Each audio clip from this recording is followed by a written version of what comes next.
Hi everyone, it's March 21st, 2013. I'm Dwight Schmuck. This is the Schmuck Lok. It's been one hell of a week here in southern Vermont. For the first day of spring, we got ushered in, about 18 inches of snow.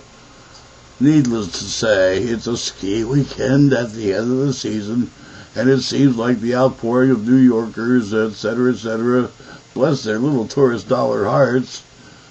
Well, I've been listening to traffic one after the other coming right by my house here, going on up to the mountain, because, we got ski mountains here, and like I said, bless their tourist dollar hearts, it keeps us alive the rest of the year, and this is like a bonus from Mother Nature. Although, here in March, getting 18 inches on one dump, well, there's lots of reasons to be called a mother. Anyway, back to this. There was a thing on YouTube, the NRA won again, the assault gun ban, assault weapons ban has been delayed or stopped or whatever. And, like I said the other week, I kind of sort of maybe in a way get the idea that, hey, you don't need a 50-round magazine. And I don't care if the government has them or not. Nobody said a fight was supposed to be fair or was gonna be. It won't be because, the government has better weapons, but we got brains. And we'll get into that in just a little bit here.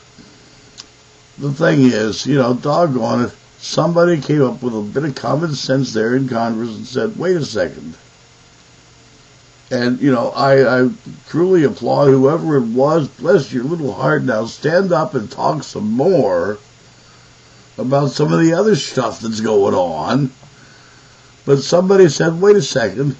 There's folks out there like this Schmuck character who said, show me one that loads itself, aims itself at its given target, pulls its own trigger.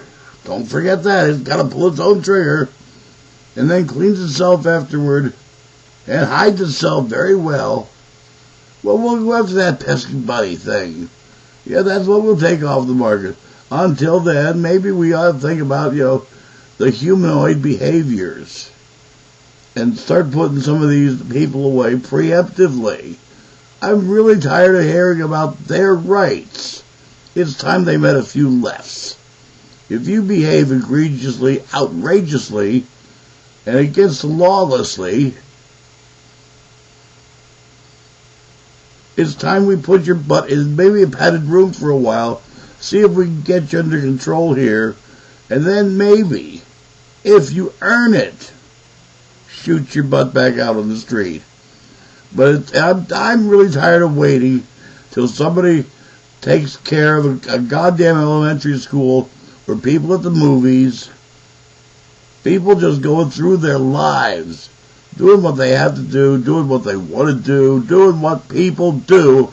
I'm tired of the few damn nutcases running around loose who spoil that for you and me. Maybe you're tired of it too. Now that would be something for these joy boys and girls in D.C. to tackle.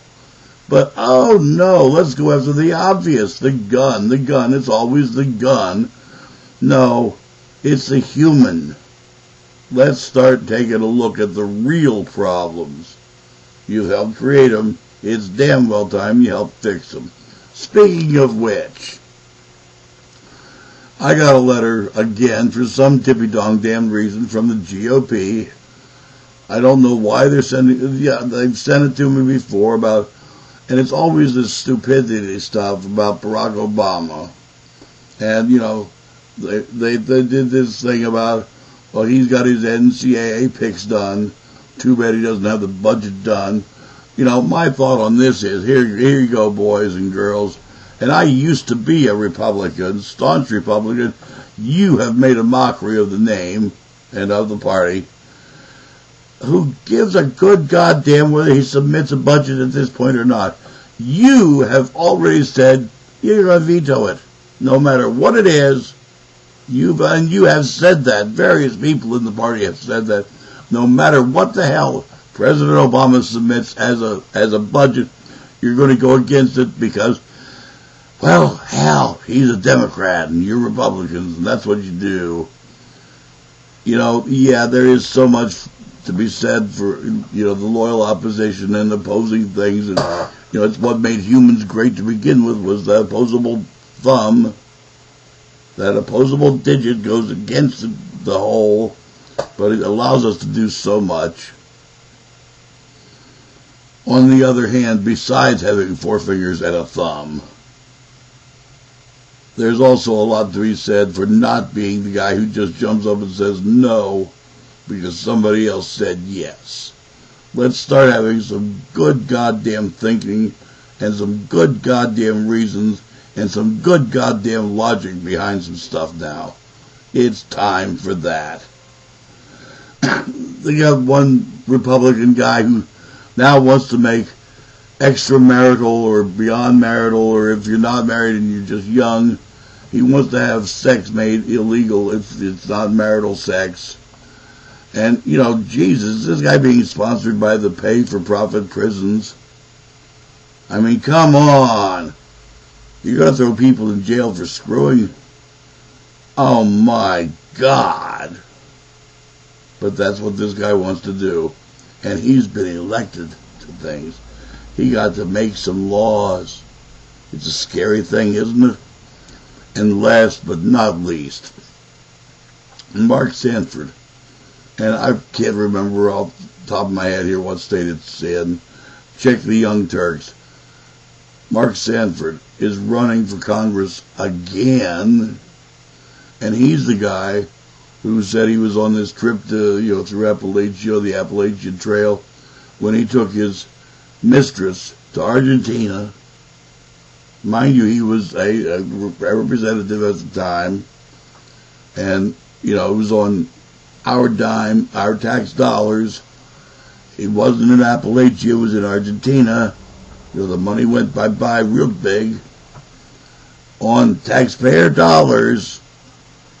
His wife divorced him when, when it came out, and he, of course, had to resign or get diselected or whatever the hell. He's running again. Chances are he'll win. It's a scary thing. The one notable point is the Democrat who will be running against whoever the Republicans pick, because now it's up between Sanford and somebody else. But whoever the Republicans pick will be running against, I can't remember her name, but it's Stephen Colbert's sister. So, at least the Democrats found somebody smart for a change too, because they haven't been a giant brain trust. And here's what's really been, this above all is really the source of my peevishness today. We hear so much about how great the United States is and how great it was and yada yada yada. I kind of like history, and I look for similarities through history. In every civilization, there's been a dominant force, whether it was the Romans or the Greeks, the Egyptians, yada yada yada, the Persians. Shifted around a little bit, so the boundaries are blurred and stuff like that, but it's been a predominant force. You start up in Northern Europe, and you had more tribal stuff than city-states and things.